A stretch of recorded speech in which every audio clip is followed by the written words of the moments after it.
Hello, welcome to Meena's kitchen டாம்ரம் recipes. இன்னைக்கு நம்ம பார்க்க போற ஒரு டிஃபன் ஐட்டம் வந்து உப்மா கொழுக்கட்டை. இது என்ன ஸ்பெஷல்னா, ஏற்கனவே நான் வீடியோவில் அப்லோட் பண்ணிட்டேன். உப்மா கொழுக்கட்டை எப்படி பண்ணுங்கிறத அது வந்து மில்லட்ஸ் வச்சு பண்ணியிருந்தேன், குதிரைவாளி வச்சு பண்ணியிருந்தோம் அந்த உப்மா கொழுக்கட்டை வந்து. இன்னொன்று வந்து புழுங்கரிசி வச்சு பண்ணியிருந்தோம், புழுங்கரிசி குருணையை வச்சு எப்படி பண்ணணுங்கிறத பார்த்துருந்தோம். பட் இன்னைக்கு நம்ம பண்ண போறது வந்து பச்சரிசி குருணையை வச்சு பண்ண போற உப்மா கொழுக்கட்டை. இதுல என்ன ஸ்பெஷல்னு கேட்டேன்னா, இது வந்து ஆக்சுவலி விரதம்லாம் இருக்கும் போது நம்ம புழுங்கரிசி இந்த குதிரைவாளி எல்லாமே யூஸ் பண்ண மாட்டோம். ஸோ அன்னைக்கு வந்து பச்சரிசி தான் யூஸ் பண்ணுவோம். அந்த இன்னைக்கு நமக்கு விரதம் இருக்குமோ, இப்போ ஏகாதசி எல்லாம் பட்னி இருக்கான்னா அன்னைக்கு வந்து இந்த உப்மா கொழுக்கட்டையை பண்ணி சாப்பிட்றது வந்து ரொம்ப பழக்கம் அந்த திருநெல்வேலி பக்கத்தில் உள்ளவாளுக்கு. அதை தான் இன்னைக்கு நம்ம எப்படி பண்ணலாங்கிறத பார்க்க போறோம். இன்னைக்கு நம்ம அரிசி குருணையை வச்சு தான் உப்புமா பண்ண போறோம். அதாவது இது வந்து பச்சரிசி குருணை. நம்ம எப்படி பாம்பே ரவை எல்லாம் இருக்கும் இல்லையா, அதை விட ஒரு பாயிண்ட் பெருசா இருக்கும். இந்த குருணைங்கிறது கடையில கிடைக்கும் உங்களுக்கு. பச்சரிசி குருணை, புழுங்கரிசி குருணை ரெண்டுமே கிடைக்கும். இன்னைக்கு நம்ம பச்சரிசி குருணையை வச்சு தான் இந்த அரிசி உப்புமா பண்ண போறோம். ஸோ நான் இன்னைக்கு ஒரு டம்ளருக்கு கொஞ்சம் கம்மியா எடுத்துட்டு இருக்கேன். ஒரு 150 கிராம்ஸ் இருக்கும் இது. அரிசி உப்புமா பண்ணுறதுக்கு முதல்ல நான் சட்டி அடுப்பில் போட்டுருக்கேன். இரும்பு சட்டி எடுத்துட்டு இருக்கேன். ஆக்சுவலி இரும்பு சட்டியில் உப்புமா பண்ணால் ரொம்ப நல்லா இருக்கும், நல்லா வெந்து வரும். அதுக்காக வெங்கல பானையோ இரும்பு சட்டியோ இருந்தால் எடுத்துக்கலாம். இதில் ஒரு 2 to 3 ஸ்பூன்ஸ் ஆயில் விட்டுருக்கேன். ஆயில் சூடானோன்னா அதில் கடுகு 1 ஸ்பூன் போட்டுக்கலாம். கடுகு நல்லா வெடிச்சிட்டோம். கடுகு வெடிச்ச அப்புறமா 1 ஸ்பூன் கடலைப்பருப்பு, சன்னா தால்.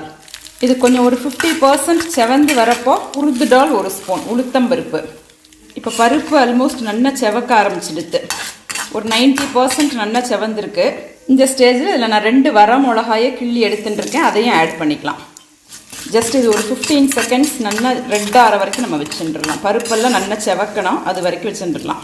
ஸோ இப்போ பருப்பெல்லாம் நல்லாவே செவந்துடுது. அதில் 1 ஸ்பூன் பெருங்காய பொடி ஆட் பண்ணிக்கிறேன் நான். பெருங்காயமும் இந்த ஆயிலில் நல்லா பொரிஞ்சிட்டோம். அதில் இப்போ நம்ம வாட்டர் ஆட் பண்ணிக்கலாம். அரிசி குருணை வந்து எடுத்துட்டேன், 3/4க்கும் கொஞ்சம் மேலே எடுத்துட்டேன் இந்த டம்ளரில். ஸோ நம்ம அதுக்கு 3 டைம்ஸ் வாட்டர் விட்டுக்கலாம். நான் இப்போ 2.25 டம்ளர் விட்டுருக்கேன். காணாதுன்னா அப்புறமா கொஞ்சம் ஆட் பண்ணிக்கலாம். மோஸ்ட்லி இதே எக்ஸாக்டாக தான் இருக்கும். தண்ணி வந்து நல்லா கொதிச்சு வந்துக்கிட்டோம். ஒரு 5 மினிட்ஸில் ஜலம் இந்த மாதிரி கொதிக்க ஆரம்பிக்கும். அந்த ஸ்டேஜில் நான் கருவேப்பிலை ஒரு 2 ஆர்க் போட்டுக்கிறேன். அதுக்கப்புறமா டேஸ்ட்டுக்கு சால்ட் ஆட் பண்ணிக்கலாம். நெக்ஸ்ட்டு ஒரு கப்பில் தேங்காய் திருகி எடுத்துட்டு இருக்கேன். ஒரு 4 to 5 ஸ்பூன்ஸ் கோகோனட், கிரேட்டட் கோகோனட், அதையும் இதில் ஆட் பண்ணிக்கிறேன் இந்த வாட்டரில். நம்ம இதில் சால்ட்டு, கருவேப்பிலை, தேங்காய் எல்லாமே போட்டு ஜலம் வந்து நல்லா தளதளன்னு கொதிக்க ஆரம்பிச்சிடுது. ஸோ இந்த மாதிரி நல்லா கொதிச்சு வரப்போ நம்ம எடுத்து வச்சுட்டுருக்கிற அந்த அரிசி குருணையை அப்படியே ஆட் பண்ணிடலாம். பச்சரிசி குருணை இது வந்து. ஸ்டவ்வையும் நம்ம கொஞ்சம் சிம் பண்ணிட்டுறணும், ஏன்னா குருணை கொஞ்சம் வேகிறதுக்கு டைம் ஆகுங்கிறதுனால கொஞ்சம் சிம் பண்ணிக்கலாம். சப்போஸ் ரொம்ப ஓல்டு பச்சரிசி அதோ அரிசி குருணையாக இருந்ததுன்னா ஜாஸ்தி வாட்டரை ஏற்றுக்கும். ஸோ டிபெண்ட்ஸ், நீங்கள் வாட்டரை பார்த்துட்டு கொஞ்சம் ஜாஸ்தி வேணுனாலும் இதில் ஆட் பண்ணிக்கலாம். 1/2 டம்ளரோ 1 டம்ளரோ வேணுன்னா ஆட் பண்ணிக்கலாம்.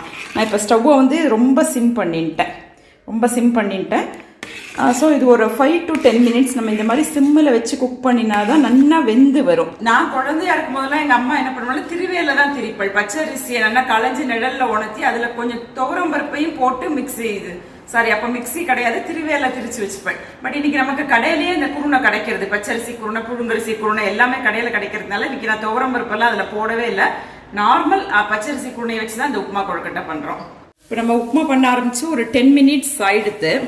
நல்லா வெந்துருது. நான் வாட்டர்லாம் எக்ஸஸாக ஆட் பண்ணிக்கல, 3 டைம்ஸ் விட்டுனேன். என்ன குவான்டிட்டி ஆஃப் நம்ம குருணை அரிசி குருணை எடுத்துக்கிறோமோ அதுக்கு 3 டைம்ஸ் விட்டுனேன். எக்ஸாக்டாக இருக்குது. இந்த உப்புமா வந்து ரொம்பவே நன்னா ஆயிடுது.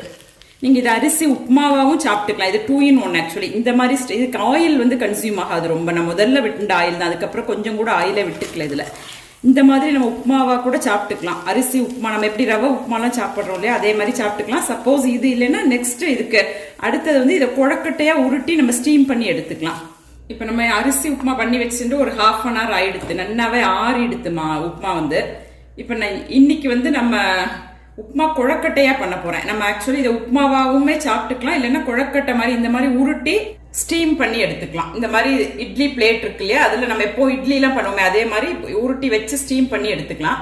எல்லாத்தையுமே இந்த மாதிரி உருட்டின்றலாம். நமக்கு என்ன சைஸ் வேணுமோ அந்த சைஸ்க்கு நம்ம உருட்டிக்கலாம் கொழக்கட்டை மாதிரி. இப்போ நான் எல்லா அரிசி உப்புமாவையும் இந்த மாதிரி கொழக்கட்டையாக பண்ணி வேட்டில் வச்சுட்டேன். நம்ம எப்படி இட்லி பிளேட் வச்சுப்போம் இல்லையா, அடியில் வந்து வாட்டர் வச்சுட்டுருக்கேன். வாட்டர் கொதிக்கிறது. ஸோ இதில் வந்து நம்ம துணி கட்டி வச்சுருக்கேன். சப்போஸ் உங்களுக்கு இந்த மாதிரி இட்லி பிளேட் இல்லைன்னா நம்ம யூஸ்வலி குக்கரில் வச்சு பண்ணுவோம் இல்லையா இட்லி, அந்த மாதிரி ஆயில் தடவி அதுலேயும் இந்த மாதிரி வச்சுக்கலாம். நம்ம என்னைக்கும் நம்ம ஸ்டீம் பண்ணி எடுக்க போகிறோம், அவ்வளோதான். ஸோ இது ஒரு 10 மினிட்ஸ் இருக்கட்டும், கொஞ்சம் மீடியம் ஃப்ளேமில் வச்சுக்கலாம். இப்போ நம்ம வச்சு 10 மினிட்ஸ் ஆகிடுத்து.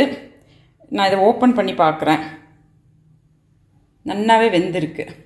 ஸோ இதை அப்படியே நம்ம பவுலில் ட்ரான்ஸ்ஃபர் பண்ணிக்கலாம். இதுக்கு வந்து கோகோனட் சட்னி வந்து ரொம்ப நல்லாயிருக்கும். இப்போ நான் எல்லா உப்புமா கொழுக்கட்டையும் பவுலில் ட்ரான்ஸ்ஃபர் பண்ணிட்டேன்.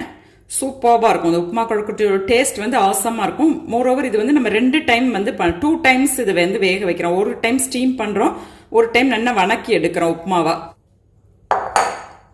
கொழுக்கட்டையும் ரொம்ப சாஃப்டாக இருக்கும், இதோ பஞ்சு மாதிரி இருக்கும். இதுக்கு வந்து கோகோனட் சட்னி இல்லைன்னா நமக்கு வெல்லம் கூட தொட்டுப்பா. திருநெல்வேலி பக்கத்தில் இதுக்கு வெல்லம் தொட்டுன்னு சாப்பிட்றது யூஸ்வலான ஒரு ப்ரொசீஜர். உப்புமா கொழுக்கட்டைக்கு வெல்லம் தொட்டுக்கிறது, இல்லைன்னா நம்ம கோகோனட் சட்னியும் தொட்டுக்கலாம் இதுக்கு. ஸோ இந்த டேஸ்டியான உப்புமா கொழுக்கட்டையை எல்லாருமே வாரத்தில் ட்ரை பண்ணி பார்த்து எப்படி இருக்குங்கிறதுக்கு எனக்கு ஃபீட்பேக் கொடுங்க. தேங்க்யூ.